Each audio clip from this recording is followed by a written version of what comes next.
So I'm not trying to make a fashion statement today, but we've kind of decided I may not have to wear a robe while we're here in the Mac building, but I thought for communion I would do that. The problem is when you're living out of suitcases and kind of bouncing around at different homes, you don't always have the clothing that you need, and so I did not have the proper shoe attire to go with the robe, but you're kind of used to seeing me in my sneakers now.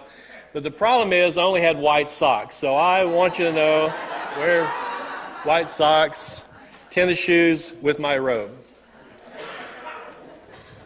So there you go. But proper attire has never been what's most important to me.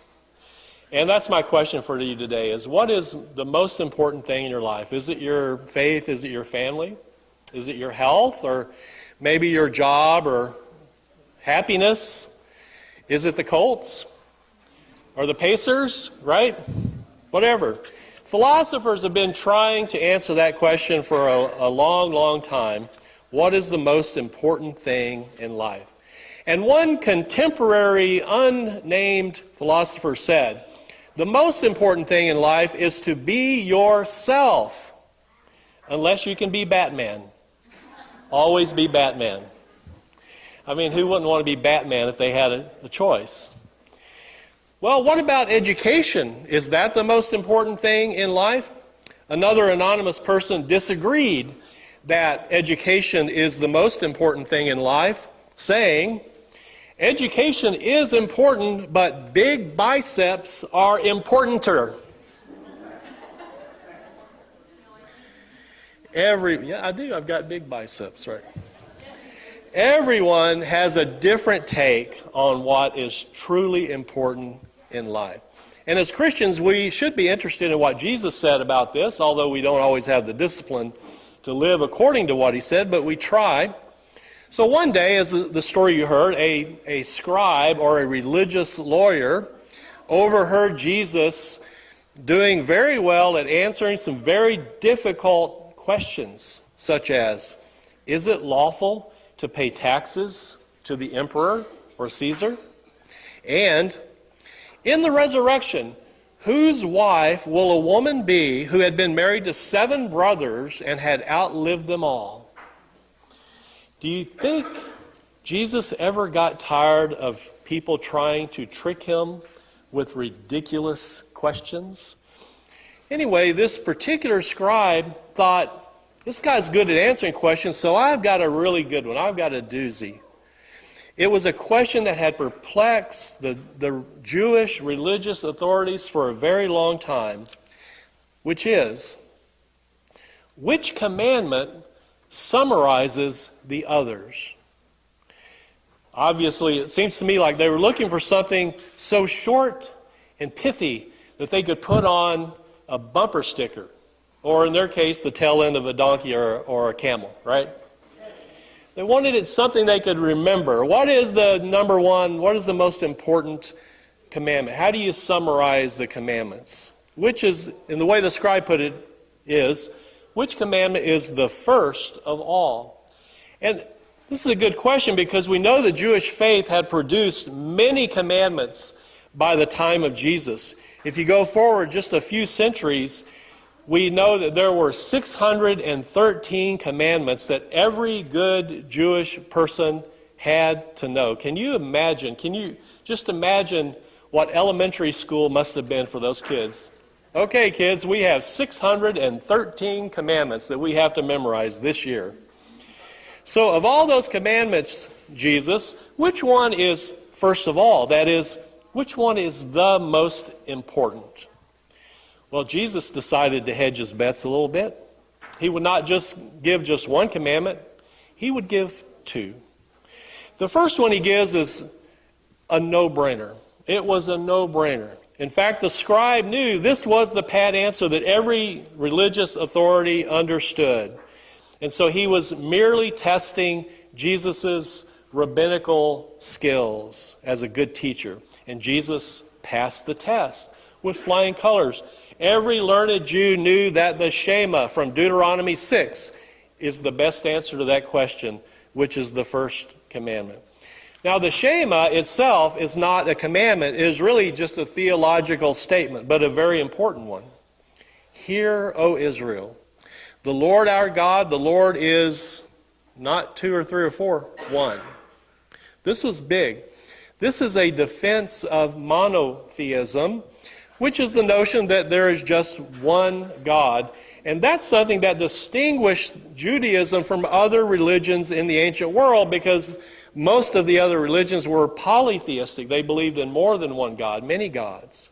But Israel, the Israelites believed in one God. And they were known for that. That was their thing. Well, in the verse following the Shema, however, we are offered a genuine commandment. You shall love the Lord your God with all your heart and with all your soul and with all your might. Keep these words that I am commanding you today in your heart. Part one of Jesus' answer, therefore, is that the most important commandment is to love God. Specifically, the one true God, right? The one true God. Then, as I said, he hedged his bets. Surprisingly, he offers a second answer to the lawyer's question, which commandment is the first of all. This time he draws out a much more obscure passage from the Hebrew tradition found in Leviticus chapter 19, verse 18, which says, you shall love your neighbor as yourself. It's just a little passage just sort of hidden back there in the Old Testament that maybe they didn't dabble with too much. Nevertheless, this did not surprise the lawyer, because he agrees that loving God, the one God, and loving one's neighbor as oneself is much more important than even burnt offerings and sacrifices. This is a huge comment, because the entire religious system of first century Judaism depended upon burnt offerings and sacrifices in the temple in Jerusalem. There was a lot of revenue that was produced in the temple through burnt offerings and sacrifices, because people had to purchase that which would be burned or would be sacrificed. Here is Jesus convincing a man who had been educated and culturally conditioned to support the temple system to admit that loving God and loving our neighbors is more important than anything else that happens in the temple. Or, as the guy with the big biceps said, importanter, right? Like me. I don't think that's a bicep down here. What Jesus is doing here is something that I've tried to do in much of my preaching and teaching over the years, and that is simplify. And I don't mean simplify in the sense of dumbing down. I do mean simplify in the sense of being more practical and relevant and practicing religion in a way that is more accessible and meaningful to people. In my view, it is important to present religion in a way that allows everyone to play, in a way that levels the playing field, so to speak. I'm reminded of my old softball playing days. When I was 16 years old, I was recruited to play infield, usually, most often, second base or shortstop, for the same team my dad played on for many years. We played fast pitch softball as opposed to slow pitch softball.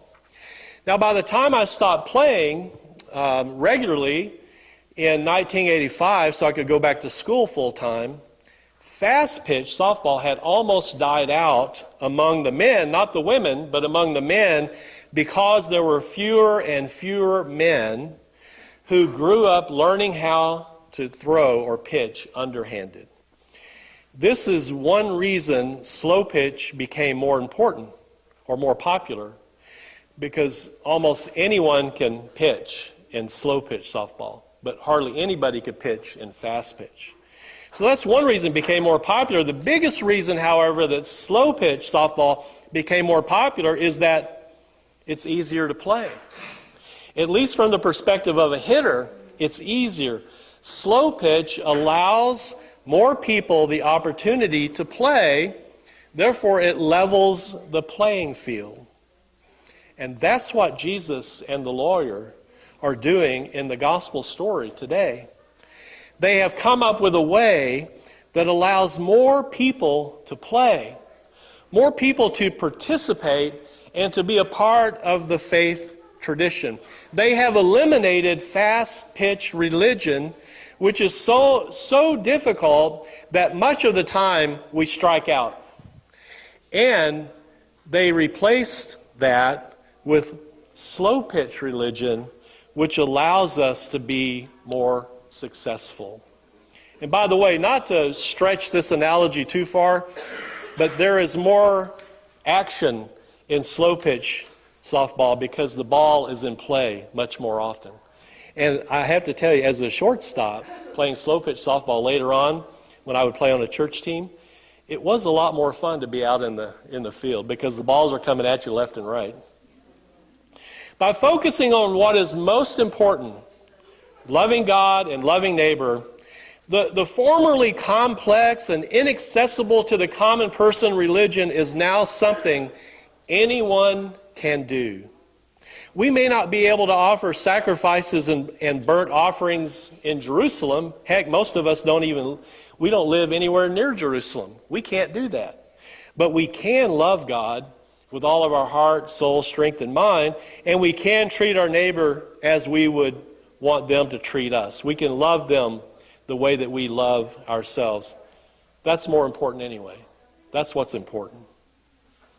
So finally, this conversation between Jesus and the lawyer got me to thinking, other than loving God and loving our neighbors, how do we focus on what is really important?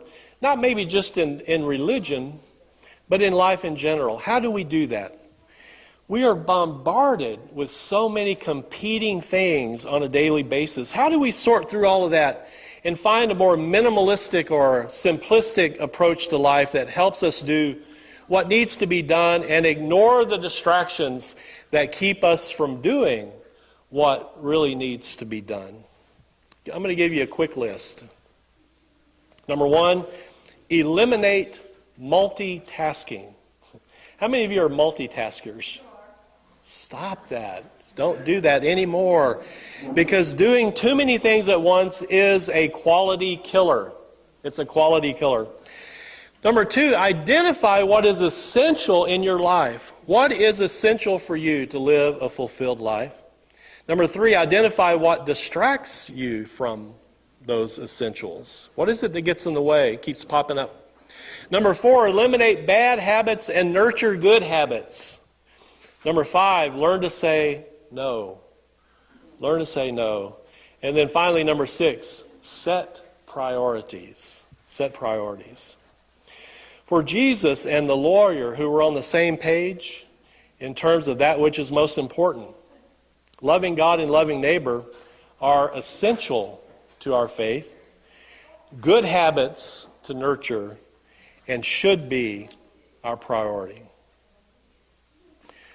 This brings us to the table. What is it about the observance of Holy Communion that is most important? What is it about this that we do one Sunday a month that is most important? As you know, many Christian groups tend to make it rather complicated. For example, they put restrictions on who gets to feast from the table.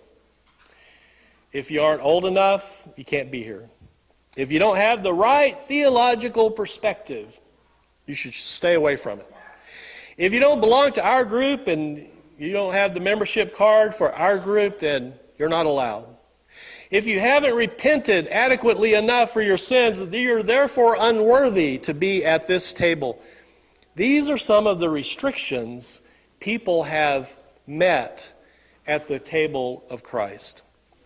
My approach to the table, however, is similar to the approach Jesus and the lawyer took in our gospel reading today. There may be numerous rules applied to the table, but I want to ask, which one is most important? Which table rule summarizes all the others? Here's my answer. Come and eat. That's my rule. That's my commandment. Come and eat. That's the only rule in this house. It's a simple invitation, not a complicated one with strings attached. We don't need to wade through a laundry list of do's and don'ts and theological debates before we can feast from this table. I've often said it this way. There's only one requirement in my mind to eat at this table. Are you hungry? Are you hungry? We mentioned earlier that today is All Saints Sunday. When we receive this bread and wine today, we are connected to all the saints of the ages, past, present, and future. To those who feel unworthy, to those who are eager to know God, to those who wonder what it's really all about, and to those who are able to eat with an unburdened faith. So if you would, please join me in the prayer litany found in your bulletin.